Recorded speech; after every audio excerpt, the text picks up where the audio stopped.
gusto ko sanang i-tie pa talaga, i-link pa talaga sa DDS killings yung mga nangyaring patayan since 2016 or pagpatay under the name of war on drugs. I would wish to ask for permission that that's going to be the focus, especially so na lumilinaw ngayon, sinimulan na nung testimony ni Colonel Agarma na yun ang ginawang model. Okay, Senate Thank you, President. Mr. Chair. A few questions addressed to former Senator De Lima. During your time as chairperson of the Commission on Human Rights, when did you start serving as the chairman of the Commission on Human Rights, if I may ask? I was appointed in 2008 Up to 2010.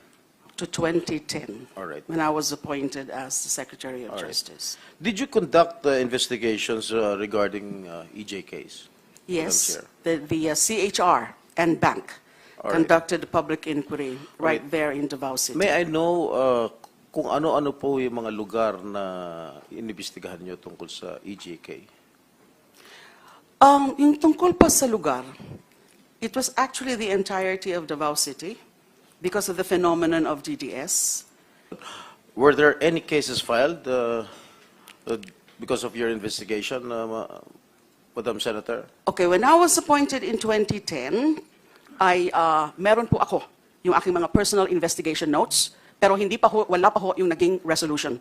Now we turned over the records to the Commission on Human Rights, and then later they came out with the resolution. Now, that was, I think, in 2012, June 2012. Yung resolution nila, one of the recommendations is for the filing of an administrative and criminal cases against then former Mayor Rodrigo Duterte and some other officials. What I know is that this was referred to the office of the Ombudsman, but I think later on, Mr. Duterte was cleared of, there was no finding or no cases filed. So the former president against- was cleared? Am I No, correct? it was not really cleared because I think, if I'm not mistaken, the main reason why no cases were filed with the Ombudsman against former Mayor Duterte and then President Duterte is that If you- nung linabas na po yung ano nila from the Ombudsman is he was already the president. Well, So on during, the presidential immunity. in the course of your investigation, when you were CHR chairman, and you thought, and then you think that the former president was involved in killings in his hometown in Davao, why didn't you file cases against him? The investigation was conducted, but the problem was that those who were in the know, yung konti ho, na mga self-confessed DDS members at that time, they're not willing No. to testify. When you were DOJ secretary, why didn't you file a case against the former president? You had all the means, you had all the power to do so. When you were secretary of the Department of I Justice. actually referred the matter of when Edgar Matobato came to us for witness protection. I refer ko po uli yung the DDS matter So what to happened? the wala po. Wala po. Bakit wala? You were a very, very powerful member of the cabinet during the Aquino administration. You did not do anything? It's not To that I pursue did the not case? do anything. To pursue It's the just case? that I asked the NBI to pursue further the investigation. Pero wala na po na i-submit sa akin na report. They were telling me that they had also so much difficulty accessing possible witnesses at the time. All right. One more thing, Madam former Senator. Why is it only in Davao that you had this investigation? Bakit Davao lang? Why were you so focused and why are you so concentrated in investigating Davao? We were focused on investigating the so-called DDS phenomenon because we have read some reports about it. Foremost of which was the report of the UN Special Rapporteur Philip Alston. And he did come out with that report citing certain findings of the UN Special Rapporteur Philip Alston.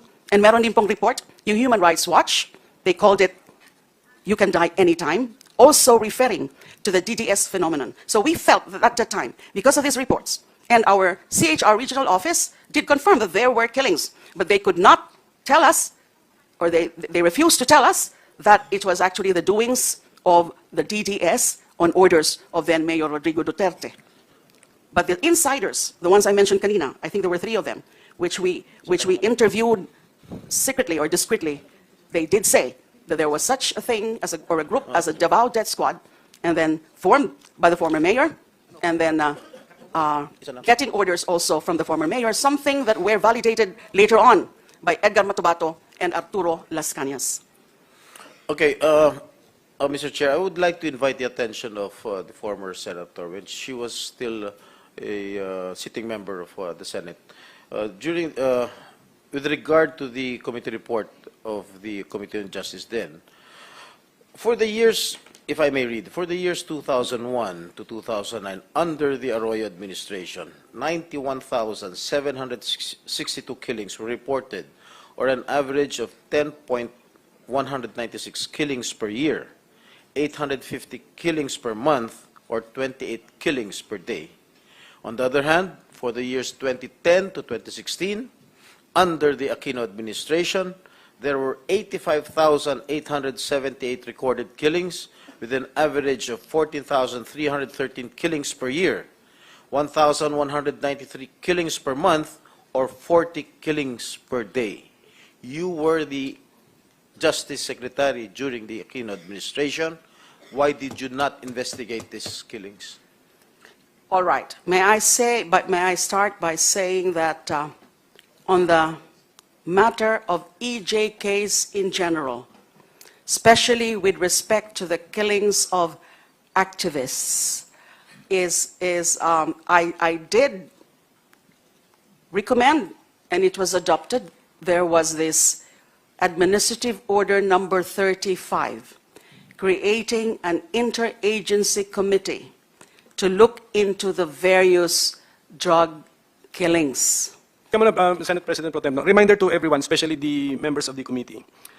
Ang subcommittee natin, ang instruction natin, Philippine War on Illegal Drugs. Okay. I know malaking overlap niya sa EJK because marami siguro ngang napatay in the name of Philippine War on Illegal Drugs. But this is not strictly an EJK hearing or investigation, okay? Basta klaruhin ko lang po sa inyo lahat, lalo na sa members ng subcommittee.